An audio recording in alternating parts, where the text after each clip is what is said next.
Shalom, shalom, bien-aimés dans le Seigneur. J'espère que vous allez très très bien chez vous. Moi, c'est le bien-aimé Bill Kisembe Amissi, pasteur du temps des disciples ministries, ici à Cape Town. J'espère que tout le monde va bien. Avant toute chose, j'aimerais nous dire, comme les titres déjà l'indiquent, nous commencerons une série d'enseignements aujourd'hui. Et par la grâce de Dieu, je vous demanderai vraiment d'être là du début à la fin. Et cette série d'enseignements vous aidera à avoir la réponse ou les réponses à ces trois questions. Et avant de vous parler de ces trois questions, je demanderai à la régie de nous balancer la première image. Et après avoir regardé cette première image, je vais vous poser quelques questions et j'attendrai vraiment vos réponses. Soyez bénis et regardez. Wanted something near the water. I love the water. Making her search even more exciting, an appearance on the HGTV show Beachfront Bargain Hunt. I'm looking to buy a beachfront property in Morehead City. This is how she looked on the show. Bright, happy, excited about the house hunt in North Carolina with her dad. But look at this, a small but noticeable lump on her throat. Dr. Eric Voigt was watching the show at his home in New York. He's an ear, nose, and throat surgeon. I was like, gosh, I feel obliged to let this person know. They may not know they have something, and as an expert in the field, I was concerned for her. He used social media to track down Nicole. Somehow or another, by the grace of God, it got back to my family. We were shocked. We were shocked that a doctor witnessed this on television and reached out. Nicole went to her doctor, and sure enough, she was diagnosed with thyroid cancer. So last week I went in and had a biopsy, and Friday is when the doctor called back and said, you actually do have papillary thyroid cancer. We brought Dr. Voigt and Nicole How are you? together. I know you're going to do well. Thank you so much. You have no idea how much you've impacted my life just seeing me on the television. Merci d'avoir suivi la vidéo. Et je parie que vous n'aviez pas capté les messages, vous n'aviez rien vu. Parce que moi également, quand j'ai regardé pour la première fois, je n'ai rien vu. Mais en regardant, juste à la fin, j'avais vu un médecin, lui aussi qui regardait cette émission à la maison. Et le médecin a pu diagnostiquer la dame, disons qu'elle avait les cancers. Et par là, j'aimerais dire, qu'est-ce qui a fait à ce que ces médecins a vu ce que nous autres, nous n'avons pas vu? La réponse est tellement simple. Les médecins avaient une information que moi et vous, nous n'avions pas. Et par là, j'aimerais dire à quelqu'un, nous ne voyons pas à 100% avec nos yeux. Nous voyons à 90% avec notre cerveau et à 10% avec nos yeux. Et là, j'aimerais nous demander de lire dans Jérémie chapitre 1, du verset 11 au verset 12. Je lis au nom de Jésus. La parole de l'Éternel me fut adressée en ces mots. Que vois-tu, Jérémie? J'ai répondu, je vois une branche d'amandier. Et l'Éternel me dit, tu as bien vu car je veille sur ma parole pour l'exécuter. Amen. Ici, la Bible nous dit, tu as bien vu. Donc, Dieu a dit à Jérémie, tu as bien vu. Maintenant, là, j'aimerais vous poser une question. Quand vous regardez votre vie, la vie de votre femme, de votre homme, de vos enfants, de votre famille, voyez-vous comme Dieu les voit? Ou vous voyez comme vous-même, ou comme, je ne sais pas, votre entourage vous dit de voir? Ça, c'est la première des choses. Vous devez savoir que dans cette série d'enseignements, nous vous aiderons à répondre, à avoir une réponse à cette question qui est « Que voyez-vous » Parce que ici, avant que Dieu ne pose la question à Jérémie « Que vois-tu » il lui a premièrement adressé la parole. Donc ça veut dire c'est la parole qui nous ouvre les yeux afin que nous puissions voir comme Dieu voit les choses. Ça, c'est la première question. Et la deuxième question que par la grâce de Dieu, nous allons développer dans cette série d'enseignements, c'est quoi? Avant de donner les deux dernières questions, parce qu'il y aura trois questions, je vous demanderai de suivre notre dernière vidéo pour aujourd'hui. Régie, merci de balancer la vidéo. Stop. Pay attention. Take a look at this crowded waiting room. These people may appear to be waiting for the eye doctor, but they're actually waiting for the first test subject in our hidden camera experiment. And here she is, right on time for her 12 o'clock appointment. Hi, how are you doing? This woman thinks she's here for a free eye exam. Have you been here before? No, it's my first time. What she doesn't know is that everyone else in this room is working for us. They'll be with you in just a couple minutes.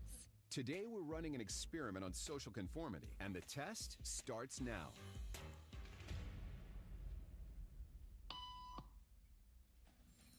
Did you hear that? These people sure did.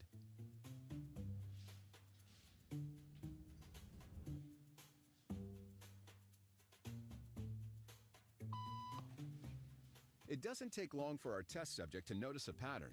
Beep means stand up. But why? And if you were in her shoes, what would you do the next time the tone sounds? While you might think you make your decisions all on your own, when it comes to peer pressure, all too often, your brain is just following the crowd. We set up a hidden camera experiment to see if this woman would stand up at the sound of this tone, simply because everyone else is. You might be thinking you'd never go along with this.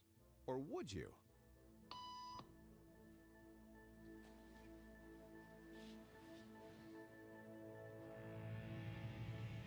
After just 3 beeps, and without knowing why she's doing it, this woman is now conforming perfectly to the group. But what happens if we take the group away? Elaine, please.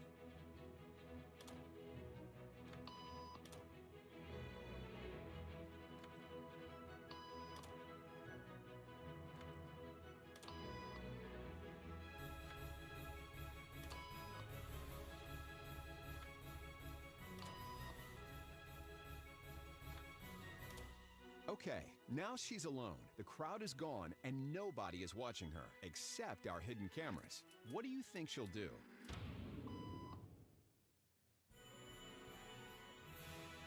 She's now conforming to the rules of the group without them even being there. Now, watch what happens when we introduce another outsider who doesn't know the rules.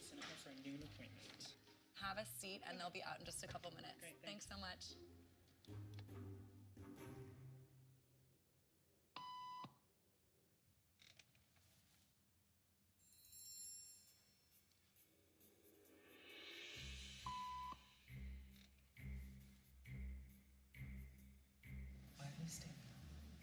Everybody was doing it, so I thought I was supposed to. Think she'll teach the new guy what to do?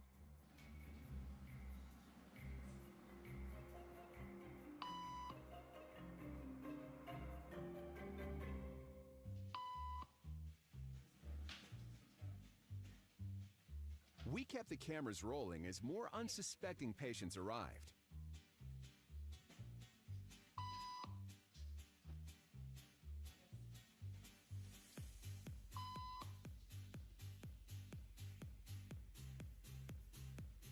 And slowly but surely,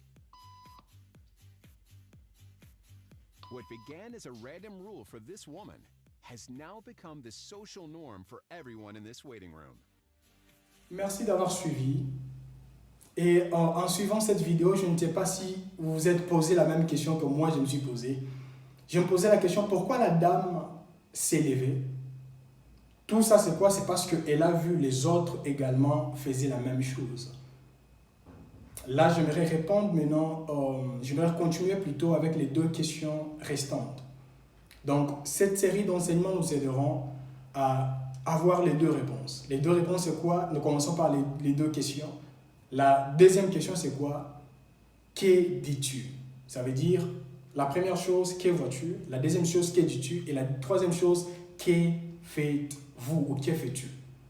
Maintenant, la dame en question, elle était là.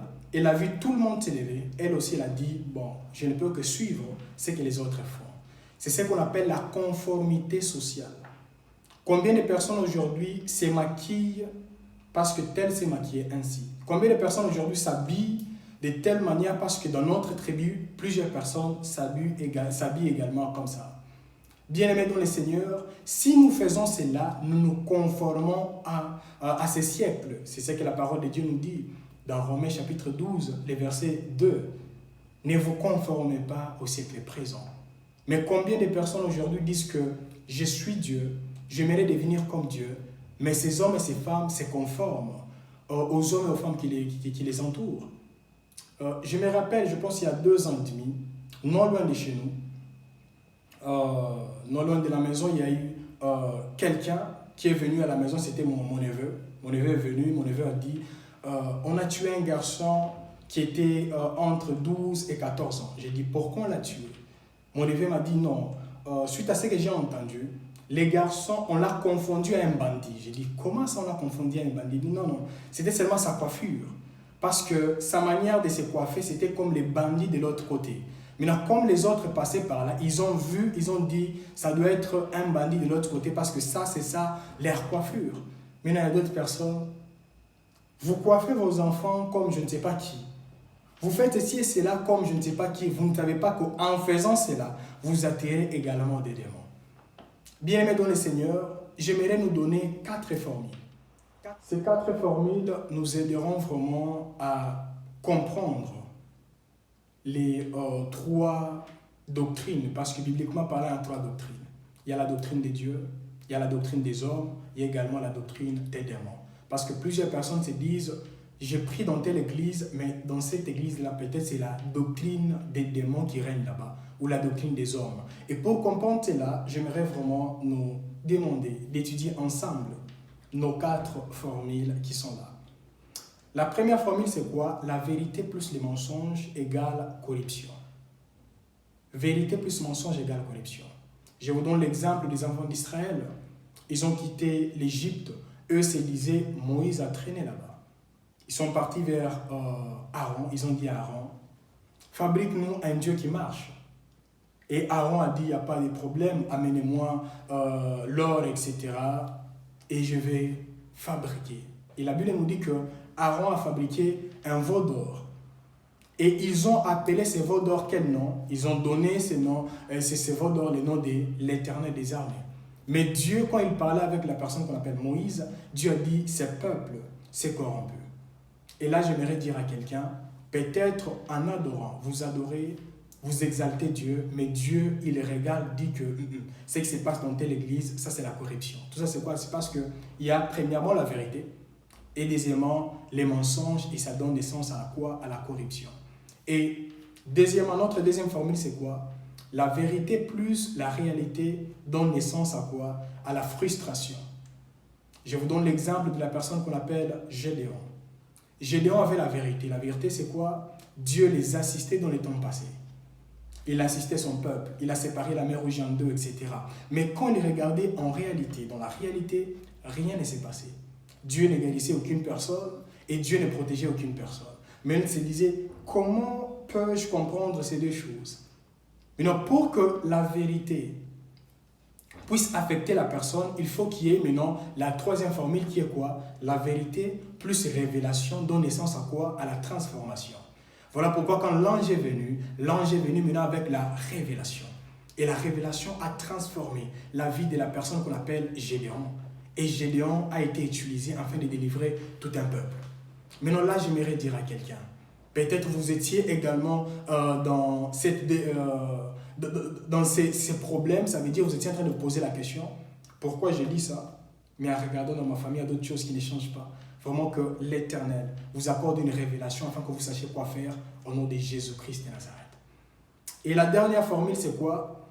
La vérité moins révélation donne naissance à quoi? À la destruction. Ça, c'est l'histoire de la personne qu'on appelle Paul.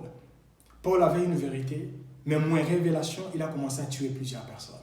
Et combien de personnes aujourd'hui tuent d'autres personnes au nom de Dieu?